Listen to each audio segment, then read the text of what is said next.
Já, ég hræddur það 16. maí Eurovision, já, takk fyrir þetta Eurovision helgi lokið eða Eurovision viku í mínu tilfelli Singullaf, seríu 12 Ég á blóði á blóð Og hér drekkum við blóð í dag Er það sem sagt namnið? Já, ég á blóð, ég á blóð Já, þetta svona síðasti þátturinn í Nei, ég svona nuttis upp úr öllum þessari seríu okkar Þeim sem gætu verið samstagsæðalar okkar núna Já. Við erum ekki með neitt svona drikkjar samstagsæðalar Já, við erum náttúrulega með Lavazza í föstudagskaffinu, sko Já, en ekki á þriðjudögum Ekki svona eitthvað svaladrykk Nei, núna er ég til dæmis að drekka bara alveg ylvolt blóð En varst ekki bara sáttum í Euro eða? Jú, þetta var frábært Eurovision Eitt af besta sem að ég hef farið í Já, Ég var í svaka partí Svaka partí Já, vonandi gaman hjá þið þar Já, heyrðu Já, svo hefur dreigið til stór tíðinda enn og aftur, það er frídagur í vikunni Já, má ég koma eina staðarend fyrst? Núna á 5. Já Nei, ok, tökum það eftir Eina staðarend Ok, en það er uppstigningardagur á 5. Já Þetta er að hitta einstaklega vel á fyrir launþega núna þetta árið, sko Það er náttúrulega ekkert sjálfgefað uppstigningardagur Og annar í hvítasunnu, eða ekki? Nei, hann er alltaf á mánudegi, sko Hann er alltaf á mánudegi? Sumardagurinn fyrsti og uppstigningardagur Það er ekkert sjálfsagt að það lendi á vikudegi, sko Nei, eins og við tölum það er bara kraftaverk Þetta er kraftaverk launþegans Kraftaverk launþegans Þegar þetta lendir saman Já, við vitum að launþegar dansa dátt í vikunni Og þetta þýðir bara eitt Þetta er mæ og apríl, þetta er algjör veistla, sko. Þetta þýðir bara eitt, ef þú ert ekki búin að nú þegar Hringjaðu inn veikan á föstudaginn Það er líka nýtt triks Ekki alltaf vera að taka frídaga Að fara núna inn í, þetta er í flestu Gmail, Outlook að tímasetja tölvupóst Já Sæl Þórun mín yfirmaðurinn Já, áttu við á bara Óli Gutti bara senda scheduler á föstudagsmótni bara Já, einhverju stóru fyrirtæki á deildinni bara einhver svona krustdeildinni Nei, við mælum nú sjálfsögðu ekki með því Og það er mjög gott að tímasetja svona 7:45 Já Vaknaði 7, fór í sturtu, hélt ég yrði góður í dag En það er alveg Er þetta samt ekki, þarf fólk ekki að ringja orðið? Eða þú veist, er þetta ekki ennþá þannig eða? Ég veit það ekki Nei, ég er þetta ekki alltaf árænt í dag Er það? Já Ég held að þessi símarhekkir hjá Steinda og blöðurunum hafa alveg drepið að væri hægt að ringja sig í veikan Þetta er allt orðið bara tölvupóstur Og pro-tip frá pingjunni, þið getið tímasettan Þannig að endilega nýtið daginn í dag að skrifa Ég veit ekki með þetta tölvupóstinn til yfirmanns Frídagar eru ekki búnir, það er náttúrulega eins og þú segir annarri hvítasunnu svo í sko Er ekki kraftaverk að hann sé á mánudegi, bara svona heilt yfir Nei, ég veit að hann er alltaf á hvítasunna er alltaf á sunnudegi sko Þetta heitir hvítasunnudagur Já, auðvitað Þannig að annarri hvítasunni er á mánudegi sko Það verður nú sagði til næsta bæjar ef við förum að halda upp á það á laugardegi Já, nei, við erum ekki að gera það Herru, við erum ekki einir í dag sem fyrr Landsbankinn, Hagsjáin, vikubyrjunin Hún er búin að vera rock solid Já Ég held að mæ sé sterkasti mánuðurinn hjá Hagsjáni Já Þau eru einhvern veginn föst en sanngjörn Já, algjörlega og sko við hvetjum ykkur sem fyrr til að fara inn á landsbankin.is/postlistar og skrá ykkur Það eru rauninni postlistar við hæfi hvers og eins sem hefur einhvers konar áhuga á viðskiptum Vikubyrjun, fjármálum með öðru Þannig að kynnið ykkur það Þetta er bara þörf þjónusta við almenna fjárfesta Já, bara að Landsbankinn taki að sér að birta þessar greiningar Þörf þjónusta í þágu þjóðar Já, klárt Því næst payday Já Ég er búin að vera að senda reikninga í vikunni Tek með svona mitt space og veistu, þetta eru þeir dagar sem ég hlakka mest til Já Setjast niður, telja saman reikningana og senda það út Já, ég nota bara mælaborðið hjá Payday þú veist, þá er þetta allt annað bara Ég veit það sko, það er nefnilega þetta mælaborð hjá þeim og bara yfirsýnin sem þú hefur yfir reikninga og reksturinn er bara algjör snild Svo er náttúrulega hægt að taka þetta skrefinu lengra og reynilega vera bara með gjöld og annað, þú veist, bara bókhaldið í þessu sko. Þetta er mjög þægilegt. Við erum eiginlega ekki komnir nógu langt í því að vera farin að bóka alveg sjálfur þarna inni. Nei, ég treysti ennþá bara bókara til þess. Það er nefnilega það er bara svo lítið að gjöldum hjá okkur. Þetta er bara Það er enda rétt. Þetta er bara laun og svo innkoma sko. Helvíti sem að borga alltaf í vask og 2 mánaða fresti. Þetta fyrir að vera þung. En ég gekk einmitt á eftir Bjössa inn í Gufun í morgun Ok, var rör við rör þar? Nei, ertu eitthvað rugglaður? Er það ekki þín orðið það? Nei, hvað er það? Það held ég ekki Nei, ég meina svona ChatGPT hugmynd fyrir Bjössa Það komið nýtt sem heitir AutoGPT, hefur séð þetta? Já, eitthvað. Sko, ChatGPT þá talar við hann, þú þarfst að læra promptan. AutoGPT next level, það sem þú gefur hann verkefni, eða henni, eða bara, eða hán, eða hvað AutoGPT og hérna, þá gerir hann bara fyrir frá A til Ö og segir bara, ég þarf að búa til heimasíðu, þá gerir AutoGPT allt. Þetta svakalegt, sko. Og ég vil að Bjössi taki þetta, þannig að Payday byrji bara sjálfvirkt að senda reikninga fyrir okkur. Já. Það gerir það í áskriftinni, sko. Já, það er náttúrulega hægt að stilla það þannig, sem er mjög þægilegt. Já. En bara alla mánudaga, sendur bara fyrir mig alla reikninga og bara sendir eitthvað. Þetta er hugmynd fyrir Payday. Já, hann sagði, Yngvi, ef þú skottast ekki hérna út og lefur mér að vera í gufu, þá er ég að fara að tróða þessum steinum upp í trantina. Hann vildi ekki fá þessar hugmyndir. Nei, hann vildi bara slaka á, en nú að gera. Hann er örugglega að byrja að hugsa út í þetta. Þökkum Bjössa og Payday kærlega fyrir Dominos sömuleiðis, það er 3. dagur í dag. 3. tilboðið, bara minn ykkur á þetta kæru hlustendur og þetta eru svona svo kallar kjöraðstæður til að hlusta á þátt. Það er með einu 3. tilboði. Já. Og það var kannski gott að minnast á það að 3. dagur var fyrir valinu. Þessi þáttur, ársynningaþáttur kemur út á 3. því að mér langaði svo í spons frá Dominos til að geta presentera 3. tilboði. Gera þetta líka bara einhvern veginn besta degi vikuna. Draumar geta ræst, gott fólk, það er bara þannig og Dominos hjálpaði okkur að láta okkar draum rætast og þökkum þeim kærlega fyrir. Við gerum það. Ertu að vinna með eitthvað sérstakt þessa dagana? Á Dominos? Já, dóttir er bara komin inn hot hjá mér. Ég er eiginlega búin að replacea extra mínus ólifur sem ég var alltaf í áður. Já, ég er nefnilega með neitt rosalegt. Old school, fara í pepperoni veislu. Já, herðu, hún er líka bara suttaleg. Þessi auka ostur líka. Auka osturinn kemur svo óvart. Shit. Það er málið, sko. Ég held að þetta væri baby stuff. Að vera bara með eitt álegg. En auka osturinn gera hana svo ógeðslega juicy. Og þetta er líka bara svo hún er bara svo góð, það er bara nóga pepperoni og ég tengi við það sem þú ert að segja. Ég hef alveg dottið inn á pepperoni-verslu inn á milli, sko. Já, sko, maður verður svo mikill nautnasekkur. Maður er bara búinn að liggja í extra surprise, fiestu, bara dóttir, allt. Þetta er allt drekklaðið. Svo er það bara auka ostur. Þetta er bara minimalískur, sko. Já. En herðu, að lokum rekus, bara, þú veist, hvað höfum við að segja núna? Bara um fólk sem er ekki búinn að ná þessu. Bara pyrra með ef að fólk er ekki að ná þessu. Þetta er bara þægilegasta dæmi sem að þú getur hugsað þér hvað var að skrifstofu. Það er allt frítt þarna. Þú borgar bara mánaðarlegt gjald, labbar hérna inn, frítt kaffi, frítt internet, þú þarf ekki eins og að þrífa eftir þig. Öll húsgögn og allt. Það er líka annað. Fólk sem dreymir um að vera með í skrifstofu, það er fokkin hell að fá almennileg þrif. Já. Það er líka rándýrt. Farið í rekus, sparaðu þið þennan ekstrakostnað. Fyrir þá sem átt að vera að vinna heima eins og það sé eitthvað glorifætt. Skrifstofuhúsnæði út í bæ, sko, þú veist, þá kostar bara jafn mikið að þrífa skrifstofuna eins og það kostar að leigja rekus á mánuði, sko. Já, sko, ég held þetta sé 15% að leigunni hérna. Þrífakostnaður. Sko. Ég reynda að göngum helvið dýllum. Já, það er nú ekki við, er ekki Coolbets-náðanir? Já, við hefum alveg pjæsatnir. Nei, það er bara manngangur hérna. En hérna, alveg hérna, til að niðurnjörfa þetta, skrifstofurými, bara fyrir, einyrkja, allt upp í stærri fyrirtæki sem er að nýta þetta hybrid, kynnið ykkur það og svo er bara svona membership það þú getur verið með skrifstofu 5 daga í mánuði og fjarskrifstofur og day office og fundarherbyggi og fundarherbyggi sem allir geta leigt og þú veist, og þá er ég að tala ekkert bara núverandi viðskiptavinir. Má ég giska hvar þú myndir alltaf vinna á föstudögum ef þú værir í þessu? Hvar? Nýra Hafnartorgi. Já, ég vissi það. Það er geðveikt, sko. Þetta er allir Hafnartorgi og í Garðabæ og svo út á landi út allt maður. Þú tekur þetta örugglega svona út vikuna, einbytta sér, mánudag til fimmtudags á Garðatorginu. Svo vera bara kóngurinn á föstu. Já, svo bara, frú, ég þarf aðeins að vinna á Hafnartorgi, nokkru fundir hérna niður í bæ, komin í happy hour 11, sko. Við þökkum þessum samstarfsaðilum kærlega fyrir og nú ætlum við að demba okkur í fyrirtæki dagsins, Yngvi.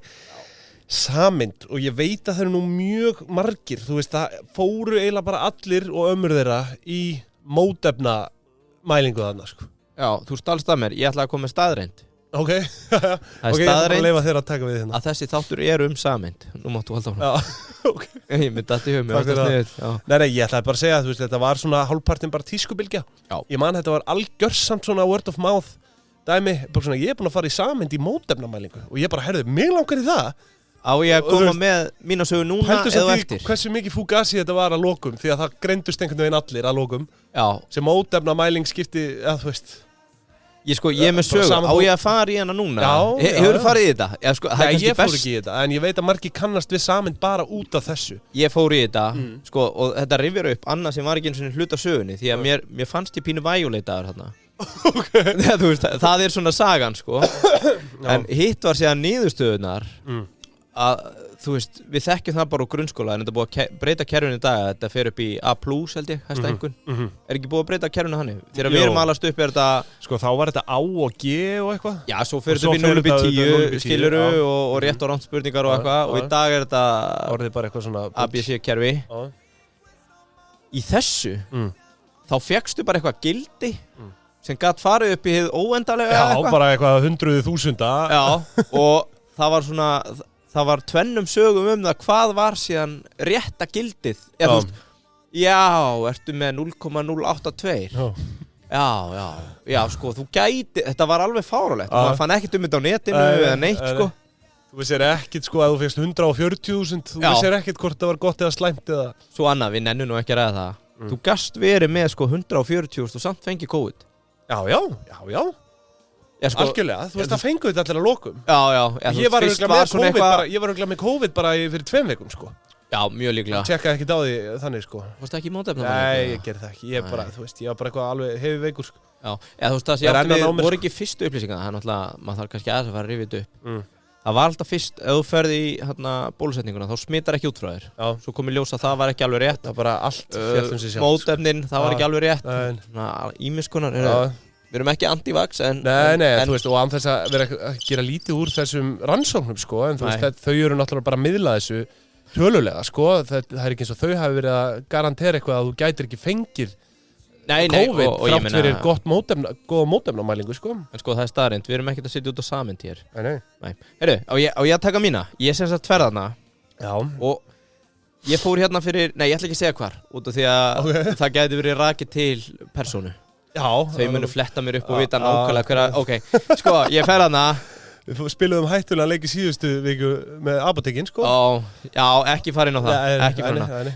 Ég var lítill í mér. Maður það bara, þegar maður labbar hann inn. Er ég með COVID, var ég ekki með COVID? Það vissi ekki hvort það var að fara að drepast þarna, Hvort maður sé snarsýktur. Allavega, móttakan, fín. Þetta er bara svona, ég er að gefa review á því að hafa farið í Sameind. Svo kemur svona eldri kona á móti mér og hún talaði bara við mig í boðhætti. Sestu, komdu og ég man eftir þessu. Þetta var bara svona, heyrðu, það hefur verið að skipa mig fyrir hérna, einhverju myndi fá eitthvað út úr þessu. En þetta var bara viðskiptur boðháttur, bara sestu. Allavega, mér er sagt að setjast inn í svona lítið herbergi. Fyrsta sem ég geri er að fara úr úlpunni, ég man mjög sterkt eftir þessu, og leggja hann á stól við hliðina. Innan við nanosekundu eftir að leggja, nei! Og svona slæri vegginn við hliðina, snæi hér! Og ég bara eitthvað, heyrðu, sorry. Þú veist, og þetta var trikki, þú kemur inn í pínlítið herbergi. Slæman dag þetta? Býttu bara. Tek úlpuna, sorry, ít á sittan á snæðan. Svo sest ég niður og ég snar held kjafti, ég er skítrættur við aðstæður. Heyrðu, hún er eitthvað að preppa og kemur og tekur sýnið. Ég man ekki alveg, þú veist, hvort það var hérna á puttan eða hvað heitir þetta bara úr sprautu, allan og hún tekur eitthvað sýni. Ég horfi yfirleitt ekkert á þetta, einhver nál og stungið og bara svona ef skekkinna maður fái sykurfall og allt við þetta fjandar. Allavega, búin að vera svona þögn, góða kannski hálfa 1 mínútu. Ég á mjög erfitt með þær aðstæður. Fyrst oft bara svona, hvernig veðrið eða eitthvað. En allavega, ég segir svona, hvað svo næstu skref í þessu? Og hún segir, ætlað þú ekki að leyfa mér að vinna mína vinnu? Ertu að djóka? Nei, ég er ekki að djóka. Annars var ég, þú veist, þetta er ekki djóksaga. Og ég var bara svona, jú, ekkert mál. Og þetta er það sem ég er að tala um. Svona fyrst skipta aðeins sem ég upplifi raunverulegt valda ójafnvægi. Ég sat þarna eins og barinn hundur. Þetta er eins og þegar ég fyrir inn á bifvélaverkstæði. Mér var þú veist, ég bara komdu, sestu, skammaður fyrir úlpuna og svo ætla ég að spurja út í næstu skrif. Þú sagði þeir að fordóma gegn því hún var ekki að vinna sína vinnu. Já, og þá var það ég var bara að fara að spyrja hvað er svo næstu skrif, hvernig kemur, og hún alveg bara þakkaði mig með það. Sesti fyrir fram á tölvuna og bara rífandi þögn með henni, hún er að stimplinn, svo tölvupóststöðun. Og svo kom það, þú færði tölvupóstsendan í dag með niðurstöðum, eða þú veist innan 2 daga eða eitthvað. Svo var þetta bara búið. Nánast sagt að drulla mér út. Heyrðu, Allt er góðu. Ég var pínu lítill í mér þegar ég hérna koma þarna út. Fer síðan í mat hjá Tengdó kvöldu og fyrir að segja þessu sögu. Tengdó lenti í nákvæmlega sama. Það? Lappar inn, nákvæmlega sama kona, allar að sitja úlpun á stólinn, skammaður, settur á snað. Það eins og ég fann að hugsa, hún stilti sig upp. Þetta var einhver leikur. En þú vilt ekkert segja hver þetta var? Ég veit ekkert hvað hún heitir, sko. Þetta var bara svona eldri kona sem var kvöss. En hvar var þetta, þú veist? Nei, ég vil ekki segja. En við þarna sem sagt tengdafæður. Þetta var ekki samynd? Þetta var hjá samynd, sko. Já, í einu af útibúið. Já. Það var svona... Ég hef vel ekkert meira samynd að segja, sko. En hérna, jú, ef ekki að fara í þetta. Þetta svona frekar... Ég var svona hörð byrjun hjá þér. Já, ég var svolítið fast. Við erum ekkert komnir hérna svo sem til að tala illa fyrirtækin, en þú veist, það náttúrulega einn og einn starfsmaður auðvitað sem á slæma daga. Já. Það bara þannig. Sko, þarna voru allan tveir, því að við Ég miskildi að þetta væri, sko, þú hafi verið senduð þangað af samynd, sko, en þetta hefur þá verið eitt af... Nei, ég mætti bara í útibú og sko, fyrra skipti sem ég mætti, þá var minni mig sprautulaust á landinu eða eitthvað. Ég komst ekki í mótefnaprófi í einhver tíma. Heyrðu, sko, með samynd, það er eitt sem ég er alltaf þakkláttur fyrir, það er þegar fyrirtæki skrifa eigin sögu á heimasíðuna. Það gerir okkar starf miklu auðveldara. Og þar segir að samynd eigi uppruna sinna rekja til stofnunar St. Jósefs spítala í Landakoti. Þetta er alveg sko... Árið 1902. Já. Og þetta var eina kennslusjúkrahús Læknaskólans fram til ársins 1930. Byggt á vegum St. Jósefs systra sem kom til Íslands árið 1896 til að sinna sjúkum. Ævaformt. Sko, rannsóknarstofa var við þennan spítala frá upphafi og var hún rekin sem sjálfstæð eining. Þannig að hér segir að St. Jósefs spítala Landakoti var í forustu með ýmsar nýjungar og löngum þekktum fyrir einstaka ummönnun, afbragðslækna og fyrirmyndarekstur. Sko, fyrstum sinn var spítalan ekki rekin sem hlutaði nú opinbera kerfi en árið 1977 acquisition. Íslenska ríki keypti spítalan og sameinaði við Borgarspítalan. Við þennan samruna flutti rannsóknarstofan í Álfheima 74 undir nafninu Rannsóknarstofan Glæsibæ. Einmitt. Sko, nokkrum árum setna, og hér mætti vera aðeins skýrari tímalega, lína. Nokkrum árum setna sameinaðist og blóðrannsóknarstofa Glæsibæ og rannsóknarstofan Domus Medica og fekk sameinu rannsóknarstofa þá nafni Sameind. Sko, ég fletti hérna aftur, alveg til ársins 2003, þá hét þetta ennþá rannsóknarstofan Glæsibæ. Já. Þetta er breytist 2019. Já, akkurat, já, og Jóhann L. Jónasson er þá skráður hluthafi fyrir öllu hlutafé. Þetta er 2003. Eftir það segir á öllum reikningum heldur til 2011 að það sé bara einn hlutafi. Það var samt sami endurskoðandi allan tíman, einhver Árni Snæbjörnsson. Hann veit þetta, hann veit allt í þessu. Já. Það sem ég ætlaði að koma inn á, að það er eins og þetta verði bara sameind í reikningu félagsins, það er ekki 2018? Já, 2019 held ég. 2019. Já. Þannig að þau flytja í nýtt húsnæði Ármúla lok árs 2021. Já. Sko, reksturinn, þetta eru blóðrannsóknir og sýnantaka fyrir insulín, glúkósa, sykurþolspróf, laktósapróf og fleira. Mér skilst að þau sinna blóðrannsóknum fyrir allar heilsugæslur og svona einkastofur hér á landi, út í bæ, á meðan að Landspítalinn er víst með sitt eigið. Gæti verið ránt, en ég verð að segja en það er alveg dæmi það að þau sendi vörur, eða þú veist, sendi þjónustu yfir til Landspítalans. Já, og öfugt pottjett, sko, í einhverju svona... Og sko, þetta sko, stærsti hlutin blóð og svo eru þau líka í, sko, þvag og saur og semen, líka. Semen? Já. Hvað er það? Ég veit ekki. Já. En það bara svona upplýsingar sem að ég hafði, sko. Sko, svo var annað, mótefnamælingin, hún dettur þarna inn, ég leyfi mér að fullera, hún var ekki til 2019 í rekstur félagsins, allavega ekki fyrir COVID-19, kannski mótefnamæling fyrir einhver öðru. Þú veist hvað semin er það ekki sann? Jó, ég hef búin að játa með þau. En, já, einhvers konar sæðisrannsóknir bara. Já, akkurat. Sko, í tölum, þá er þetta 119 ára gamalt apparat, með 6 blóðtökustaði hér á landi. Eitt skemmtilegt hafari að Greenfit sem hefur svolítið verið skrifað Kannastu við það? Já.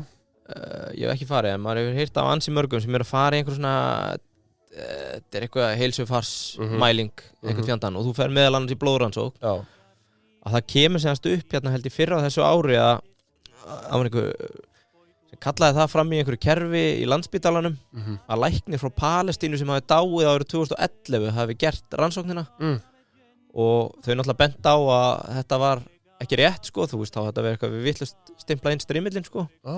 En það vatt af stað ýmis konar samsæriskenningum það hvort að þessi einkaaðili mætti vera með sko svona túlkanir á blóðrannsóknum án þess að vera undir, greenfit, án þess að vera undir Landspítalanum, landlækni, eitthvað svona bla bla. En þau eru að senda þá í mér skilst síðan sko þetta var bara eitthvað vitlaust skráð og það var árétt að sameind saman blóðrannsóknar, þannig að það var ekki þessi palestínski læknir sem dó fyrir 12 árum sko. Að öðru leyti þá ég bara með nokkra svona vangaveltur. Þetta náttúrulega COVID-rekstur, þetta svona eiginlega eitt skýrasti COVID-rekstur sem við tekið. Já, sko, þetta náttúrulega eitt af þessum félögum sem gjörsamlega mokaði inn á COVID og má eiginlega bara segja að þetta hafi verið þetta fyrirtæki hafi bara sigrað COVID, sko. Já. En það einn af kongunum þar, sko.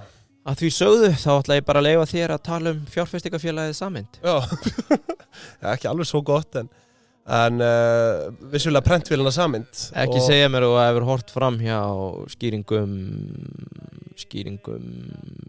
5 í reikningfélagsins. Eignarhlutur já, meina það. Nei, ég er með það. Ég er með það, við förum nánar yfir það hérna eftir, en nú áfram höldum við í heilbrigðisgeiranum. Þetta verður svona eins og við sögum áðan svona síðasti. Já, nú fyrir að styttast í seríuna. Þetta verður sumar þar sem gælur grilla humar. Já. Og Sameind heitir, þetta fyrirtæki, en félagi heitir Sameind EHF. Já. Og það í 100% eigu Sturlu Orra Arinbjarnarsonar. Eins og þú nefndir áðan. Það ekki komin ársendingu fyrir 2022, þannig að við verðum að láta okkur duga að skoða 2021 í dag. Já. Og við ætlum að byrja á rekstrarreikningi sem ég ætla að hafa í boði Keldunar í dag og ég vil minna á appið gamla góða þar sem að þú getur keypt áskrift og fengið rauntímagögn bæði kaup- og sölugengi, sömuleiðis öll viðskipti dagsins og hlutabréf, skuldabréf, gjaldeyri, það allir fjandinn þarna inni. Og eiginlega þægilegast samt að fara bara að fletta upp einhverjum ársreikningum og sækja allar tölur úr Excel.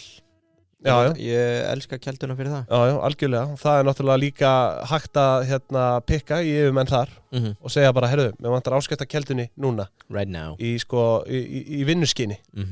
Og fyrirtækið borgar undir þig kæri launþegi, þannig að við hvetjum þig til að tjekka á þessu. Sömuleiðis bara fréttavaktinn og allt þarna inn á sem að Keldan hefur að geyma. Þetta náttúrulega gullkista í heimi viðskipta. Og við þökkum þeim kærlega fyrir samstarfið, mikill heiður að fá að vinna með Keldunni. Nú, eins og við segjum, byrjum á rekstrarreikningnum og, hátt tónlistin, lækka þetta aðeins. Já, við byrjum á tekjunum og, sko, hér skal ég þið segja, 107% vöxtur á milli ára í tekjum. Já, sem sagt milli 2020 og 2021. Og maður bara sér varla svona, þú veist, svona umskipti. Já, megum hafa aðeins lengri aðdraganda. 2018, 238 milljónir. 2019, 342. Nei, heyrðu, ég Nei, þú sorry, spóliðu tilbaka. 460 milljónir, 492, 2020, 570, sem gott stökk á milli ára. Svo kemur það sem þú ert að segja. 1.181 milljón króna. Þannig að þið sjáu það, þetta bara tæpur 1,2 milljarður króna, 182 milljónir. Og þú veist, þetta rauninni bara ein tekjustærð hérna í ársreikningnum, tekjur á aðalstarfsemi.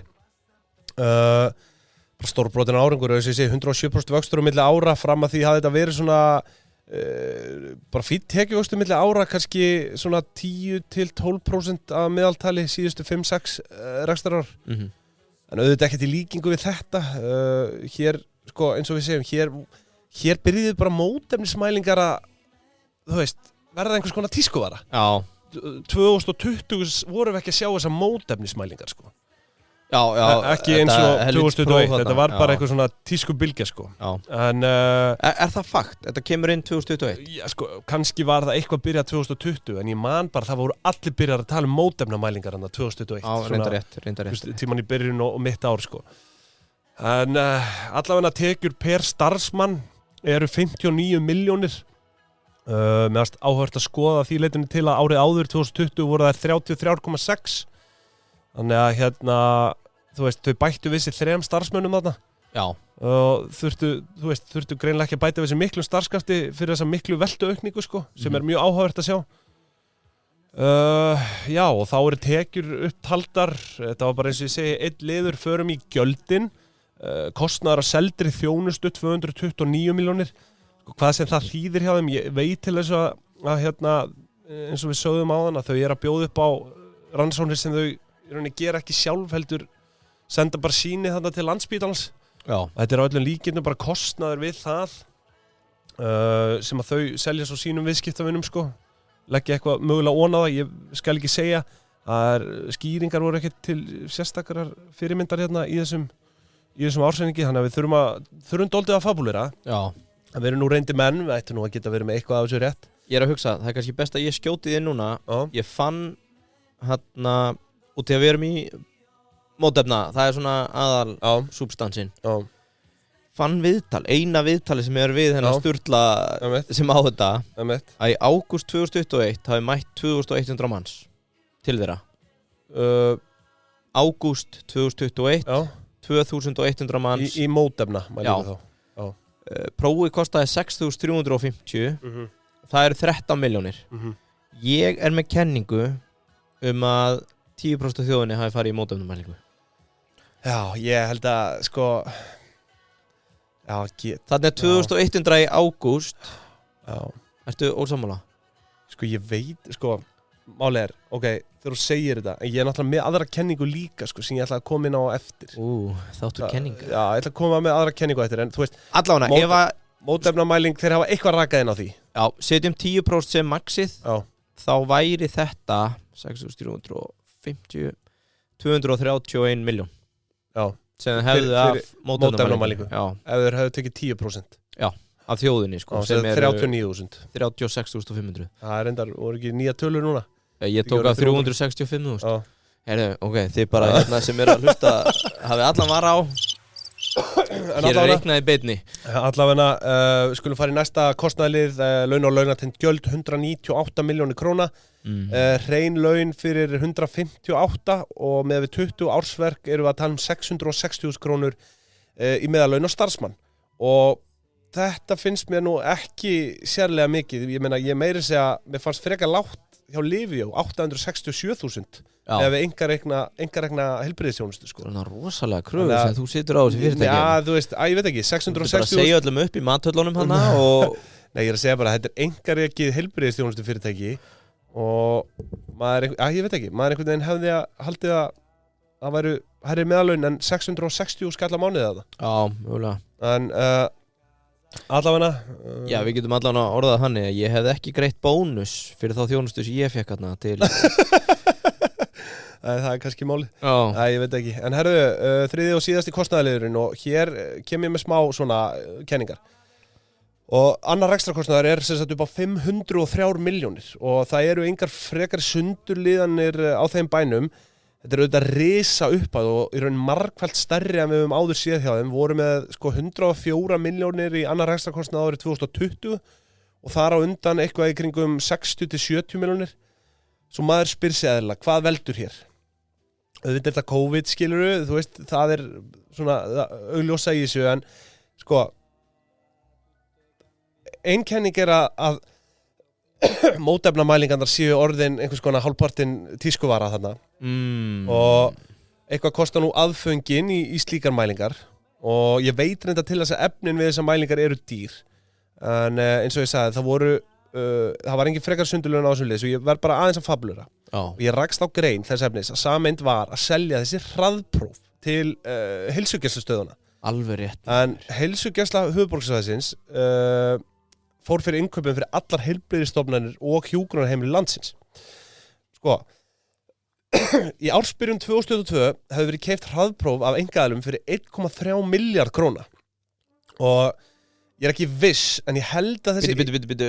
Já, hraðpróf ekki sama mótefnamæling. Nei, þetta er bara hraðpróf þessi litlu sem voru hérna, akkurat. Þú veist, á hraðprófastöðvunum og eins og ég segi, ég er ekki viss en ég held að þessi innkaup sameindar á hraðprófunum hljóti að vera undir öðrum rekstrarkostnaði því að það er að margfaldast milli ára og sko kostnaðar að seldri þjónustu er ekkert að hækka það mikið svo að eiginlega meikar ekki sens að það falli þar undir sem sagt þessi hraðpróf þannig að mig grunar að tekjurnar sé að hækka svona ótrúlega á milli ára bæði út af mótefnamælingunum en líka út af sölu á þessum hraðprófum og þau eru að selja þetta áfram ásamt 3 öðrum félögum og þetta var náttúrulega alveg bölva hafari þarna í kringum þetta og þetta voru það voru þarna reynilega bara verðlauna kúrekar sem að setja upp þetta rapid test þarna stukk á tækifærið því að ríkin náttúrulega bara niðurgreiddi allan kostnað við þetta eða Sjúkratryggingar Íslands þannig að þetta var rauninni þannig að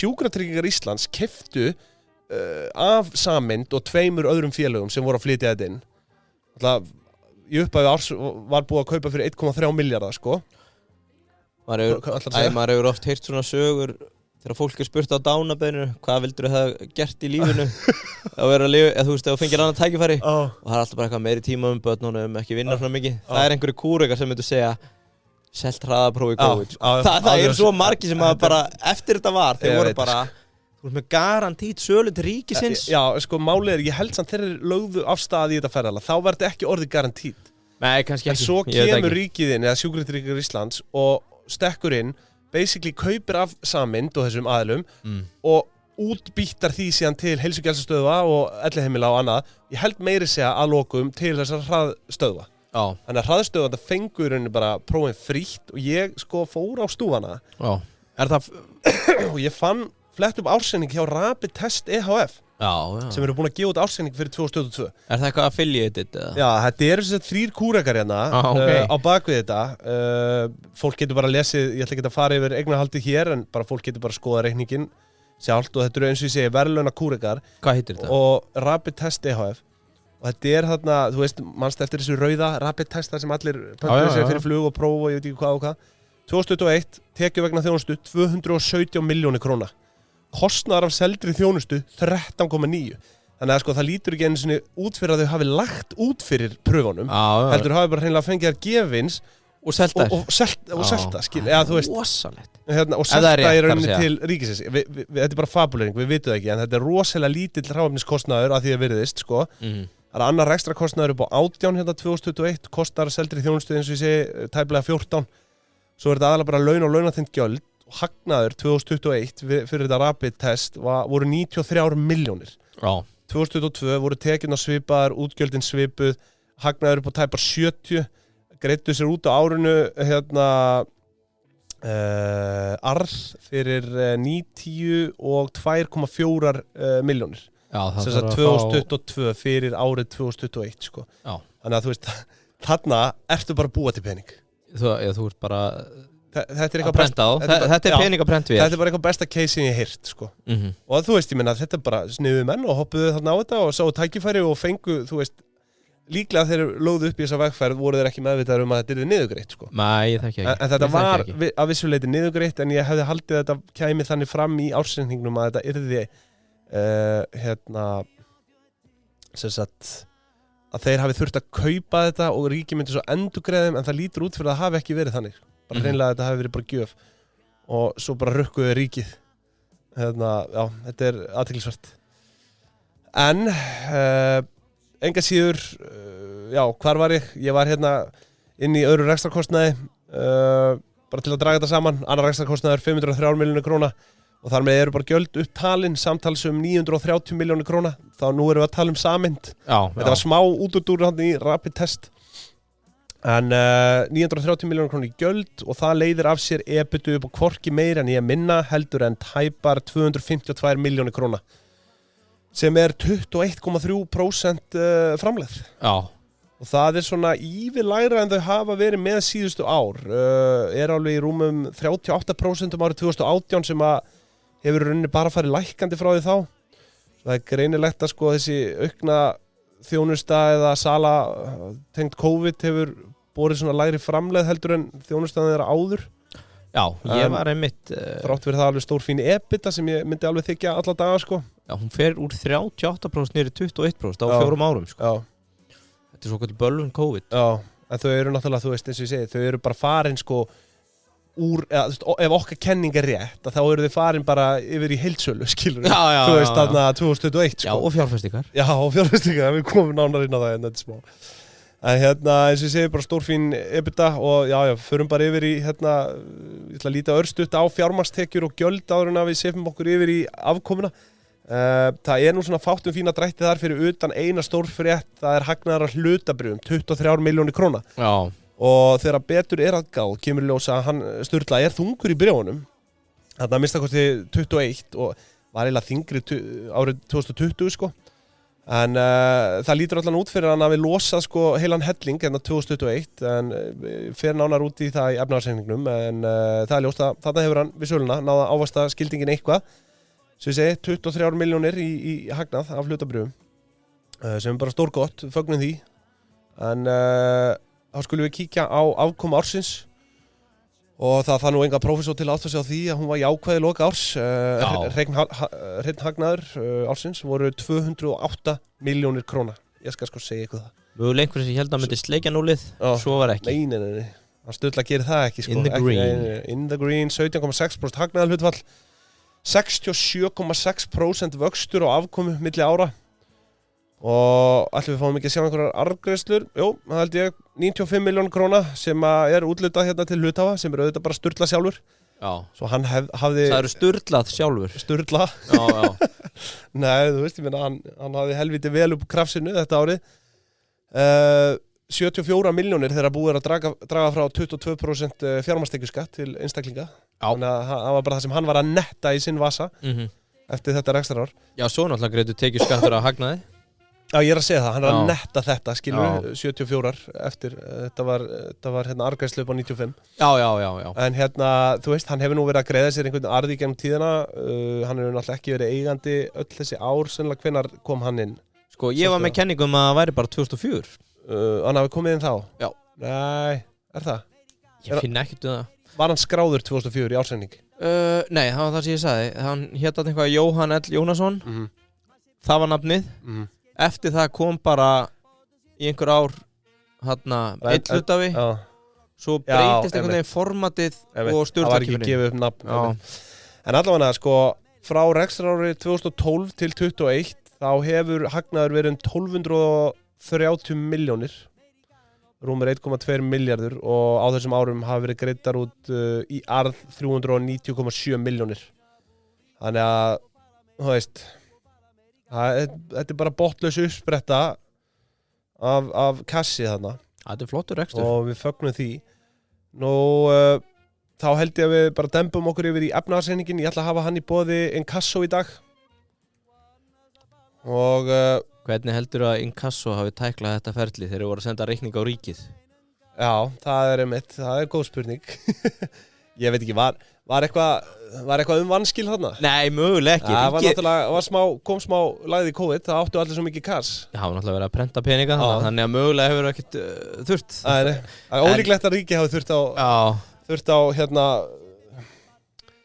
að fá Inkasso á dyrnar hjá sér Já, við vitum það ekki, en Inkasso er allavega alltaf á vaktinni Þetta er svo þægilegt Ef krafan er komin fram yfir eindaga og það er ekki búið að borga þá sér Inkasso momentum bara innheimtuna Þetta er svo miklu þægilegra heldur en að sjá þetta sjálfur Já, þau gera þetta bara mannúðlega Þau bara tala við skuldara og vinna með þeim í að borga þetta tilbaka Það er enga borvilar þarna Nei, þetta er ekki mannúðlegt, ég held að það er yfir 90% eins og við komum hérna inn á aðra 90% skuldara voru sáttið með þeirra þjónustu 96% allir Já, einmitt, þannig að þú sér það sko Gerist ekki betra Það þarf ekki að vera feimin við að hérna, fara í viðskipti þar Þetta er allt orðið svo mannúðlegt og flott Já Við þökkum Inkasso kærlega fyrir samstarfið mikill heiður sömuleiðis að hafa þá með okkur Nú, eignir byrjum þar í efnahagsreikningnum og sko einhvern veginn var maður sko búin að ímynda sér með allan hennan bíla og hagnað ár frá ári að þetta væri bara orðið eitthvað fasteignaveldi sko en svo nú ekki fasta fjármuni félagsins innihalda hérna eina fasteign sem bókfærð á 25,5 milljón króna virði undir varanlegu rekstrarfjármunum. Hún staðsett sko í Brúarfljóti sem einhvers konar geymslustöðvar hérna í Mosfellsbænum. Heyrðu, sýnist á öllu hún sé keypt 2019. Sorry, ég kom með þetta. Það 2011 sem að Sturla fyrst skrifaður sem bara eigandi. Já, þannig að hann á allavegna frá 2012 390 milljónir sem að hann hefur greitt sér út í að. Já. Það hörku summa maður. Gaman að vita hvað hann hefur borgað fyrir þetta, hvort það sé búið að borga sig upp. Hvað segirðu? Gaman að vita hvort það sé búið að borga sig upp. Já, fjárfestingin? Já. Já, alveg pottet. Já, veistu hvað hann keypti á? Nei, tekki ekki. Nei. Ekki hugmyndu það? Já, sko, það var nefnilega... Það var bara eins og segir, það svo erfitt að, hérna, þegar að var ekki alltaf skráð eignahaldi, sko. Nei. Bara hagnaðurinn á þessu var unreal fram að því, sko. Já. En allavegna, það í Mosfellsbænum fasteignið þeirra. Þetta einhvers konar geymsla. Nú, svo varanlegir ekstra fjármunir hérna restin af því það bara eins og áhald og tæki 28,5 milljón. Viðbót ársins voru 18 milljónir takk fyrir og þau voru náttúrulega að flytja í nýtt húsnæði hérna í Ármúlunum undir loka árs 2021. Og mér skilst að þar hafi verið keyptur glæsilegur nýr búnaður. Svo það hefur eitthvað verið fjárfest þar. Eins og ég segi, ég sé bara fyrir 18 milljónir en kannski eitthvað af því sem að dregst inn í 2022. Hörru, svo hérna innréttingur og málverk og við höfum nú séð þetta áður. Það var í þættinum okkar Ísnikinn árið. Skemmtilegt að sjá þegar málverkin farið þarna undir. Já. En innréttingar og málverki á sameind bókfærð á 6,6 milljón króna virði og svo lokum bifreið upp á 5,5 milljón króna. Samtals gerir þetta varanlega rekstrarfjármuni fyrir 66 milljónir og það bara allir fasta fjármuni félagsins. En þá skulum við líta á veltufjármunina og þar við með talsvert hærri upphæð tæpar 732 milljónir króna. Og þar aðrar skammtímakröfur yfir á hæstar eða 473 milljónir króna. Þetta mjög áhugaverð þróun. Já, og þetta er náttúrulega fáránlega hátala, mikið hærri en síðustu árhjáðum voru í 95 milljónum árið áður. Inkasso vakta þennan lykil alveg. Já, en sko ég fór á stúfuna og sá frétt úr þessu COVID-fári þar sem að framkemur að reikningar fyrir hraðpröfunum sem að þau að selja, eða þessi 3 fyrirtæki hafi verið að berast hafi verið að berast með óreglunum hætti og því sko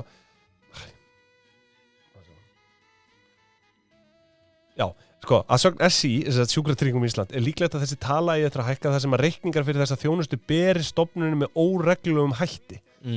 Þannig að það einhverja líkur á því að það bara hægist á innheimtuhraðanum og upphæðin verður svona stór, þú veist, að því leitinu til. Þetta sé bara eitthvað svona krafa sem hefur ekki verið greitt eða eitthvað bara fram meður áramót. Já, akkurat. Og sem það ég skal yfirleitt. Ekki segja, en svo náttúrulega viðskiptakröfur hérna upp á 169 milljónir og maður hefði samt haldið að þetta ætti að fara undir viðskiptakröfur en með grunar að þetta geti flokka sem aðra skammtímaskröfur sko vegna þess að þetta ekki þessi hefðbundna þjónustu hjá þeim sko. Það að þessi sala á hraðprófin sé bara einhver aðskildur angi á þeirra þjónustu. Þetta annar lykill í bókhaldinu. En það rosalega erfitt að rýna í þetta eiginlega svona expert level dæmi sko. Það ekki mikið af skýringum að það.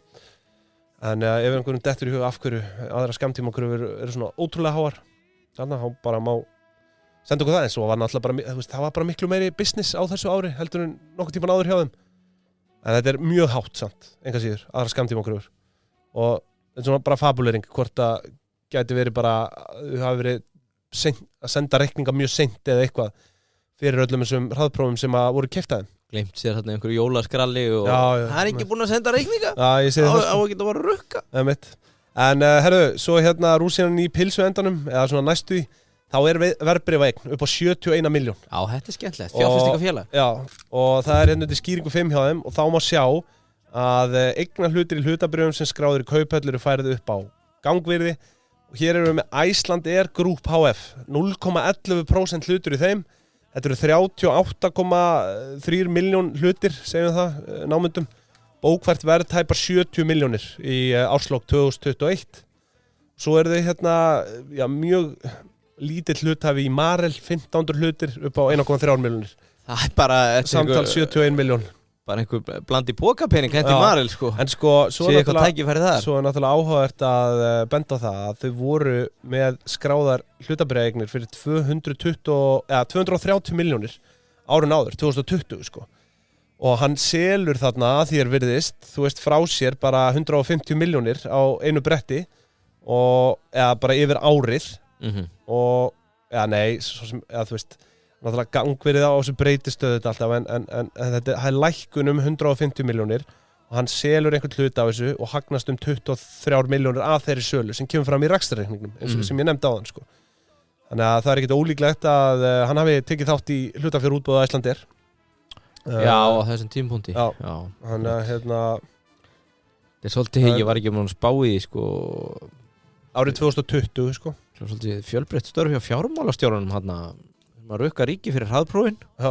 Svo þurfum við að fara með 5-falda gírun í ICR og svo erum við áhættu stýringu þarna í þessu og... Já, Sturla, hefur ekki að fara með 1500 hlut í Marel? Já. Líka 1500 hlut. Já, en allavega, ég fagna þessu, nú ekki oft sem ég sjá þetta, en þetta er skemmtilegt að sjá. Herru, að lokum, þetta er raunverulega rúsinin í pilsuhöndanum í veltufjármunum, það er handbært fé og það er 18,5 milljón. Þetta er ekkert sérlega þykk pingja, en þau eru þarna með, eins og ég segi, útistandandi skammtíma kröfur þarna upp á 474 milljónir, þannig að það er ekkert ólíklegt að, hvað var þetta? Rennilósum minni. Það er ekkert ólíklegt að pingja verið drekklaðinn næstu áramót, næsta ársending. Já, það verður mjög áhugavert að sjá. Ef þið farið í þjónustu á Inkasso, það er að segja. Ég er bara spenntur að sjá, ég var með smá pælingum hver COVID áhrifin væru á reksturinn. Já. Að bara núna 2022 þegar enginn er lengur að fara í mótefnapróf. Nei, ég held að sé að hætt með það sko. Það er ennþá heimasíðan allavega. Já, það. Vefstjórun eitthvað svona, höldum við inni ef einhverju langar að kíkja. Það verður áhugavert að sjá, þú veist, 2022, ég held að það verði alltaf flottur reikningur. 2023, það er einmitt spurning með það hvort þetta fari aftur í gamla farið sko. Já. Því að þú veist, þetta var ákveðin vertíð eðlilega fyrir fyrirtæki sem þetta að fá COVID. Já. En allavegna þá segjum við lokið við eignir, förum yfir í skuldir og eins og svo ofta áður í þessum fyrirtækjum sem við erum að taka fyrir þá er engin langtíma skuld á félaginu. Örlítil tekjuskattskuldbinding upp á 1,1 milljón. Annars erum við með skammtíma skuldir upp á 333 milljónir. Og það er svona, þú veist, hvert öðru ómerkilegra sem fyrr, viðskiptaskuldir 164 milljónir, skuldir við tengda aðila skuldir við tengdan aðila 80 milljónir. Þannig að, þú veist, þetta er bara skuld fyrirtækisins væntanlega við Sturla. Hækkar reyndar þarna 60 milljónir á milli ára, sem er áhugavert að sjá. Það er reyndar ekkert sjóðstreymi þarna, sko, þannig að svona erfitt að sjá nákvæmlega. Þú veist, þetta er bara lán til eiganda. Svona nákvæmlega af hverju veit ég ekki. Ein pæling. Já. Það er augljóst að þau græða mikla velta á þessum mótefnamælingum. Var það eitthvað annað, svona obvious? Þannig að það voru líka bara að greina fólk og... Já, voru þau að greina, hvað þá, COVID? Ég held það, þau hafi verið að bjóða upp á pröfur líka. Eða sem sagt að... En var það ekki undir mótefnadótinu? Varstu líka bara að fara í COVID-próf hjá þeim? Já, ég held það sko. Ok, sorry. Ég er ekki alveg viss sko. Ég er með kenningu á hálum ís hérna. Ég veit að, ég held að þau hafi líka verið að, hvort þau hafi verið að leggja hönd á plófið að, þú veist, rannsaka, eins og íslenska erfðagreiningu var að gera. Þú veist, að staðfesta hvort einhver væri með. Ég þekki það ekki, við eigum ekkert að vera að fara út í þetta. En var það staðfest með blóðrannsóknum eða? Var það ekki bara öndunar? Jú, eða bara svona, ekkert öndunar, hvað meinar þau? Með pinnanum hérna? Já, stungið öndunarfæri. Já, öndunarfæri. Þú var að tala um eitthvað bara svona blás í mæli? Nei, bara í nef og munn. Já, þú veist, mögulega sko. Ég þekki eitt sem að nota þetta eins og stíl, hann glemt að lesa. Þú átt að við hann að við tróðum þessu upp í rættin. Já, við erum hérna. Það er ekki mín orð, það er þín orð. Herru, þetta fyrir alveg að klárast hérna skemmtilegt þetta COVID-próf, ég skildi ekki í þessu. Nú tekjuskattur til greiðslu hérna líka undir skammtímaskuldum 48 milljónir, aðra skammtímaskuldir 41 miljón.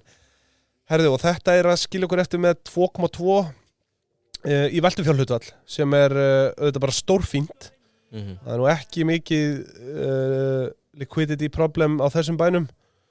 Við erum með heildarskuldir upp á 334 milljónir sem gefur okkur 41,9% skuldahlutfall sem stórfínt 58% eigið fé 42% skuldahlutfall, þú veist, þetta bara gullna eins og við talaðum.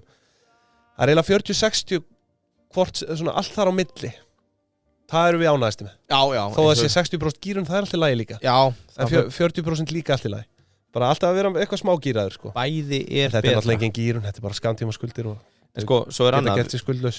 Við erum náttúrulega ekkert búin að koma inn að ég átti náttúrulega að vera búin að nefna það fyrir löngu. Það nefnilega annað sem heitir rannsóknarsetri í Mjódd. Það ekki, já, einmitt.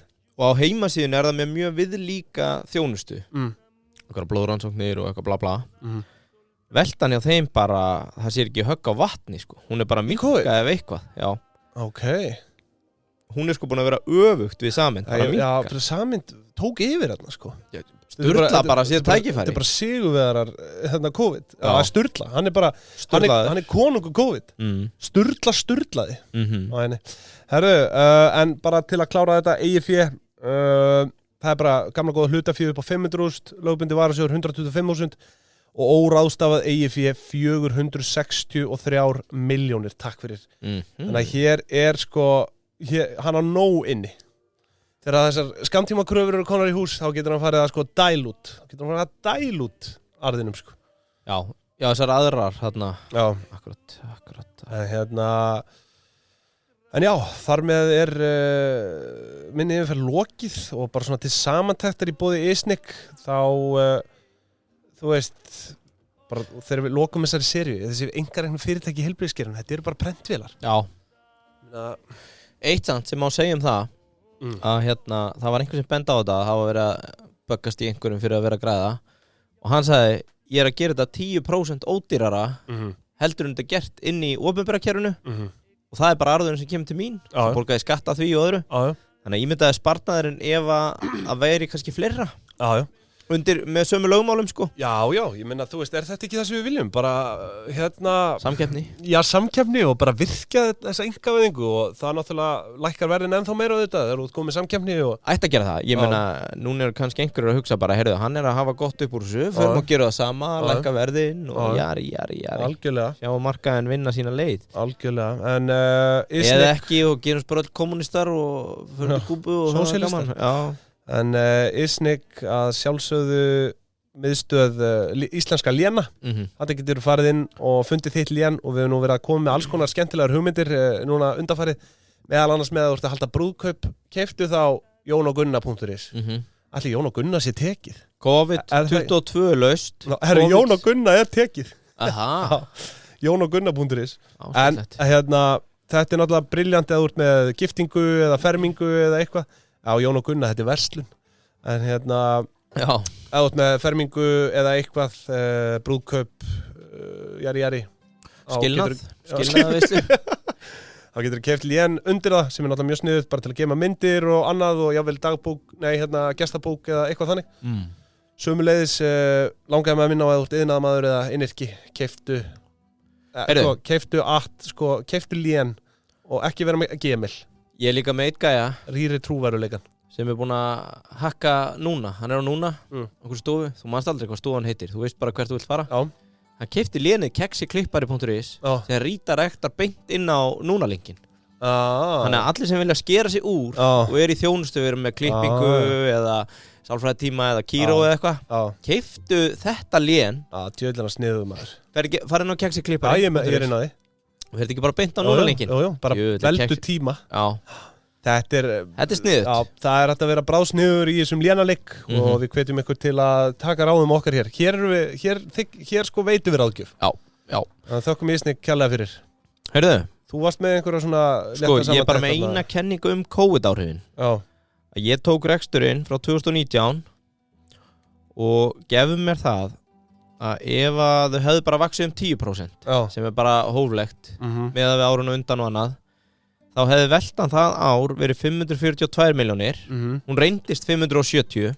og hér reiknaði ég COVID áhrifin 28 milljónir Ertu með mér? Já Ég geri slíktið sama árið eftir að ef ekki hefði verið fyrir COVID þá hefði veltan 2021 verið 596 en hún reyndist vera 1,181 milljarður eins og þú komst inn á þannig að COVID áhrifin eru 585 milljónir þetta ár ef þetta hefði bara verið hóflegur vöxtur Varst að taka meðalvöxt þarna? Sko ég var bara með 10% Þú veist, vöxturinn á milli ára var 7, 16 svo eins og þú segir 107% Þannig að þetta er áhugaður Sko, ein pæling út frá þessu ef við erum með COVID-vöxt upp á 585 milljónir 2021 og þetta væri bara prófin deilum með því í 6.000 þá væri þetta 92.000 próf Sko, Það væri mótefnapróf, þetta núna Ef að það hefði verið eini sprotin í þessu skilur Það kom náttúrulega frétt það kom fram í frétt sem ég var með En það er allt og hátt 237.000 Nei, ég er að segja sko hraðprófin miðað við Sko, hérna Ég var að tala mótefna Já, ég veit það, en meðan við hraðprófin þá er samkvæmt gjaldskrár sjúkratrygginga greiðir stofnunum 4 krónur fyrir hvert hraðpróf sem einkaaðilar framkvæma. Meðan við það má gera ráð fyrir að fyrirtækin hafi tekið minnst 237.543 hraðpróf frá því að ríki byrjaði að niðurgreiða prófin í september í fyrra. Já, þú meinar. Þetta er alveg magna, sko. Þetta er magna. Já, þau byrjaði að niðurgreiða í september 2021, sko. Ef við ekki bara skýra þessa seríu kúrekar sem kunna á kerfið. Já, það ekki bara. Þetta eru kerfisfræðingar. Þurftum eiginlega að taka rapid test EHF. Þú varst að því áðan, þetta er stórkostlegt. Já, þetta er svo sem þarf eiginlega ekki að fara nánar út í það heldur en það. Nei. Þetta eru bara kúrikar sem elskar pening og þú veist, ætlum við að dæma þá? Nei, ekki ég allavega. Herðu, þá held ég við látum þetta bara gott heita í bili. Var eitthvað fleira sem þú vildi koma framfæri? Já, ég hendi bara í verðmat upp á milljarð en við skulum ekki. Bara af því bara? Já. Nei, ég er nú hræddur að þetta sé. Verðmatara? Nei, ég nefnilega sko með við COVID-ebituna þá var þetta 1,7 Ég segi COVID er búið Þú hendist þetta 7 Já, sinnum 7 7 sinnum 20 veltan Þetta er milljarður En svo er þetta bara eins og með margt annað Þetta rúlar á mannuð Já Rauður á botnin kolt Já, akkurat Það ekki? Jú, þar látum við Þar við sitja Þetta rúlar á mannuð Takk hérlega fyrir í dag Takk fyrir okkur, samint